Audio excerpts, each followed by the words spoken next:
السلام علیکم ورحمۃ اللہ وبرکاتہ۔ لک الحمد یا اللہ، الصلاۃ والسلام علیک یا رسول اللہ صلی اللہ علیہ وسلم۔ لیلۃ الفجر میں مطلع الفجر حق، لیلۃ الفجر میں مطلع الفجر حق، مانگ کی استقامت پہ لاکھوں سلام۔ اللہ رب محمد صلی اللہ علیہ وسلم، نحن عباد محمد صلی اللہ علیہ وسلم، صلاۃ و سلام علیک یا رسول اللہ صلی اللہ علیہ وسلم۔ ہم بڑے خوش نصیب ہیں کہ اللہ عز و جل نے ہمیں سب سے بڑی نعمت یعنی ایمان سے مالا مال فرمایا ہے۔ ہماری صبح زندہ ہے، ہماری شام زندہ ہے، ہماری صبح زندہ ہے، ہماری شام زندہ ہے، ہمارے دل کی تختی پر نبی کا نام زندہ ہے۔ الحمدللہ، رمضان المبارک کے تمام دن آج تک آپ نے ہم لوگوں سے کچھ باتیں سنی ہیں۔ اللہ عز و جل سنی ہوئی باتوں پر عمل کرنے کی، اپنی زندگی میں ان باتوں کو لانے کی ہم سب کو توفیق عطا فرمائے۔ ماہ رمضان کا یہ تیسرا عشرہ جو جہنم سے آزادی کا عشرہ ہے، اللہ عز و جل بے حساب بندوں کو اس عشرہ مبارکہ میں جہنم سے آزاد فرماتا ہے۔ آئیے شب قدر، لیلۃ القدر کے حوالے سے کچھ گفتگو سماعت کرنے سے پہلے درود پاک کے حوالے سے ایک چھوٹا سا واقعہ میں آپ لوگوں کو سناؤں گا۔ آپ ہمارے ابتدائی وعظ و تقریر میں سنا ہوگا، تقریباً ایک ہفتے تک ہم درود پاک کی فضیلت اور اس کی برکتیں میں آپ کو سنایا تھا۔ یاد رکھیے، درود ایک ایسا وظیفہ ہے، صلاۃ و سلام پڑھنے کی عادت ایک ایسی عظیم نیکی ہے آپ کے حق میں کہ جو ہمیشہ درود و سلام پڑھنے کا جو عادی ہوتا ہے اس کا ایمان محفوظ ہوتا ہے، اس کے چہرے پر رونق ہوتی ہے، اس کے کاروبار میں برکتیں ہوتی ہیں، جملہ بلاؤں اور مصیبتوں سے اللہ عز و جل اس کی حفاظت فرماتا ہے۔ درود پاک کے حوالے سے بہت ساری چھوٹی بڑی کتابیں اور رسالے آج مارکیٹ میں دستیاب ہیں۔ ہر گھر میں درود پاک کی کوئی نہ کوئی کتاب موجود ہوتی ہے۔ ان کتابوں میں جو سب سے معتبر مستند جو کتاب ہے وہ دلائل الخیرات شریف ہے۔ درود پاک کی اس سے بڑے مستند اور معتبر کوئی کتاب نہیں ہے۔ اس کے مصنف حضرت علامہ سلیمان محمد بن سلیمان جزولی الحسنی رضی اللہ عنہ ہیں، جو لیبیا کی سرزمین میں کے رہنے والے ہیں۔ آپ کثرت کے ساتھ درود پاک پڑھا کرتے تھے۔ اس کے حوالے سے بہت ساری کتابیں انہوں نے لکھی ہیں۔ حضرت حالت نماز میں سجدے کی حالت میں حضرت کا انتقال ہوا ہے۔ بڑا خوش نصیب ہیں کہ اللہ عز و جل نے ان کو نماز کی حالت میں، وہ بھی سجدے کی حالت میں، انہیں موت نصیب ہوئی ہے۔ اس کے بعد اپنے ملک کے ایک مشہور اور معروف قبرستان میں ایک مسجد کے صحن میں حضرت کو سپرد خاک کیا جاتا ہے۔ وہاں کا جو بادشاہ تھا لیبیا کا، وہ حضرت سے کافی عقیدت اور کافی محبت کرتا تھا۔ تقریباً ان کے انتقال کے 70 سال کے بعد، 77 ایئرز کے بعد،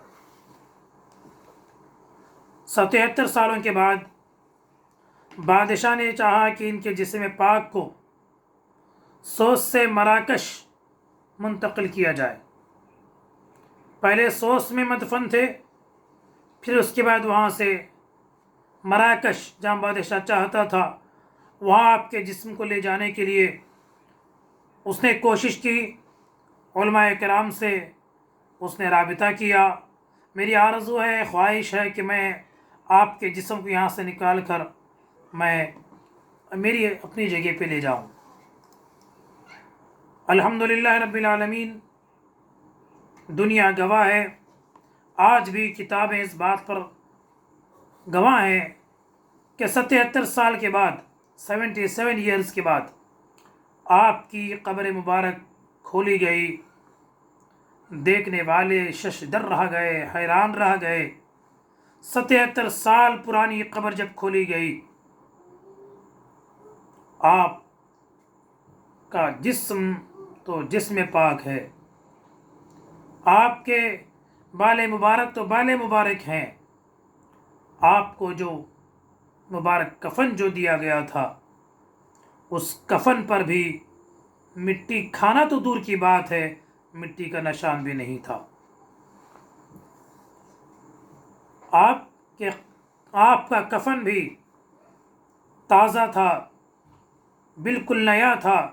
جب چہرے کو کھولا گیا تو دیکھنے والے دیکھ رہے تھے گویا ابھی خط بنوا کر، کسی سے خط بنوا کر، بال و داڑھی وغیرہ بنوا کے ابھی گویا آرام کر رہے ہیں۔ بعض لوگوں نے ہمت کی، آگے بڑھا اور آپ پہ جسم پاک پر انگلی رکھ کے دیکھی۔ اس طرح انگلی رکھا، انگلی رکھنے سے کیا ہوتا ہے، زندوں کا خون ہے تو کھیلتا رہتا ہے، ادھر ادھر خون کا آنا جانا ہوتا ہے، مرنے کے بعد خون جم جاتا ہے۔ یہ لوگ دیکھے کہ آپ کے جسم پر انگلی رکھی، تو جس طرح زندوں کے جسم میں انگلی رکھنے سے خون ادھر ادھر ہوتا ہے، اسی طرح ان کے جسم پر انگلی رکھی تو یہ اثرات معلوم ہوئے۔ الحمدللہ، اللہ تبارک و تعالی جس طرح اپنے حبیب اور محبوب محمد مصطفیٰ صلی اللہ علیہ وسلم کے جسم کو زمین پر حرام فرمایا ہے، انبیاء کرام کے جسم کو زمین پر حرام فرمایا ہے، اسی طرح جو اس نبی کے جو سچے عاشق ہوتے ہیں، جو اپنے جان و مال سب کچھ سرکار پہ تج دیتے ہیں، قربان کر دیتے ہیں، فرائض کو، سنن و مستحبات کو ان کے وقتوں پہ ادا کرتے ہیں، اٹھے بیٹھے چلتے پھرتے جو درود کے عادی ہوتے ہیں، ان کے اجسام کو بھی اللہ زمین پر حرام کر دیتا ہے۔ شیخ کو اتنا بڑا مرتبہ کیسے ملا؟ حضرت سیدنا محمد بن سلیمان جزولی علیہ الرحمہ اس اتنے بڑے منصب پر کیسے پہنچے؟ تو خود حضرت فرماتے ہیں، ایک دن ہم اپنے شہر سے سفر پہ نکلے، جا رہے ہیں، راستہ سخت ہے، دشوار گھاٹیاں ہیں۔ جیسے ہی ظہر کی نماز کا وقت شروع ہوا، پانی کی تلاش میں میرے مرید نکل پڑے۔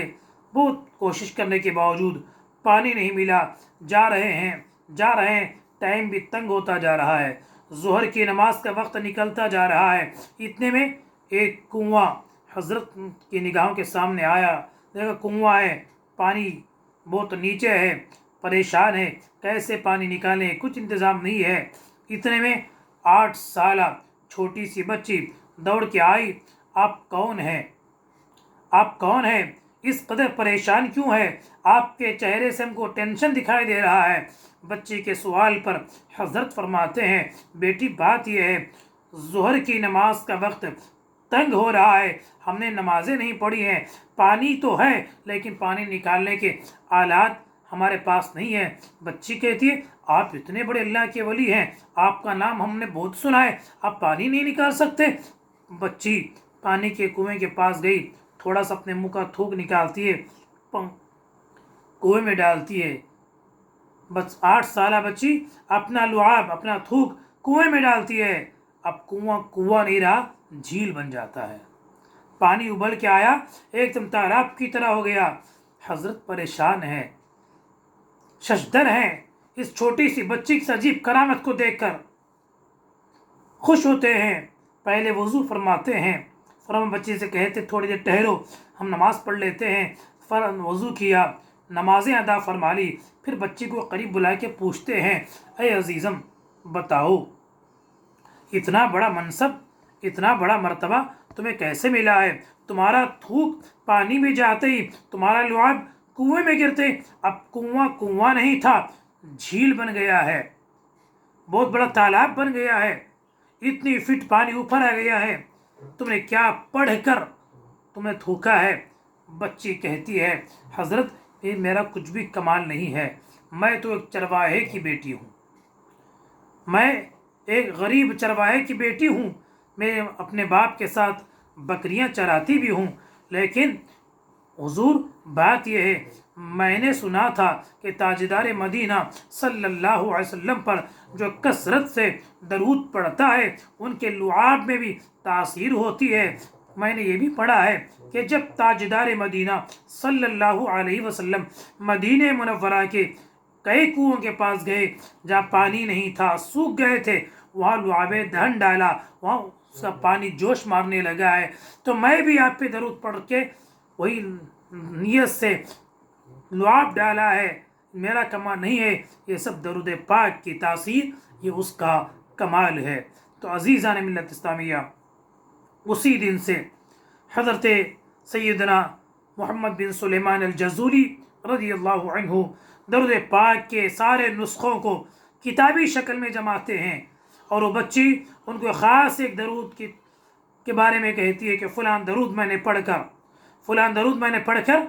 کنویں میں ڈالا ہے، تو وہ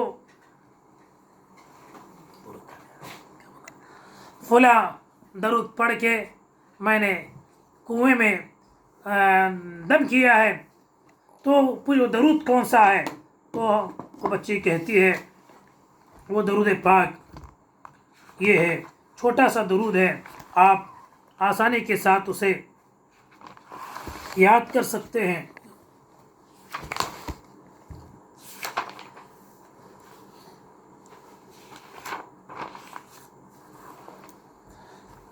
اللہم صلی علی سیدنا محمد وعلی آل سیدنا محمد صلاة دائمة مقبولة تعدی بها عنا حقہ العظیم۔ آپ کسی صحیح عالم سے اس کو لکھوا کے لے لیں، اللہم صلی علی سیدنا محمد وعلی آل سیدنا محمد صلاة دائمة مقبولة تعدی بها عنا حقہ العظیم۔ یہ درود میں نے پڑھ کے اس میں دم کیا ہے، تو اس لیے عزیزان اسلامیہ یہ درود بھی صلاۃ البیر کے نام سے مشہور ہے۔ تو اس طرح درود پاک کی کافی فضیلتیں ہیں، کافی برکتیں ہیں۔ اللہ تعالیٰ میں اٹھے بیٹھے چلتے پھرتے درود پاک پڑھنے کی توفیق عطا فرمائے، آمین یا رب العالمین۔ عزیزان ملت، لیلۃ القدر اللہ تعالیٰ ہم سب گناہ گاروں کو سچے دل سے توبہ کی توفیق عطا فرمائے۔ آپ نے علماء سے سنا ہوگا لیلۃ القدر، قدر کے ایک معنی تنگی کی رات، یعنی اس رات میں حضرت جبریل علیہ السلام کے ہمراہ ان کے ساتھ اتنے فرشتے آتے ہیں کہ زمین تنگ ہو جاتی ہے، زمین میں جتنے ریت کے ذرات ہیں اس سے بھی زیادہ فرشتے لیلۃ القدر کے رات میں زمین پر آتے ہیں۔ حضرت جبریل علیہ السلام کے ساتھ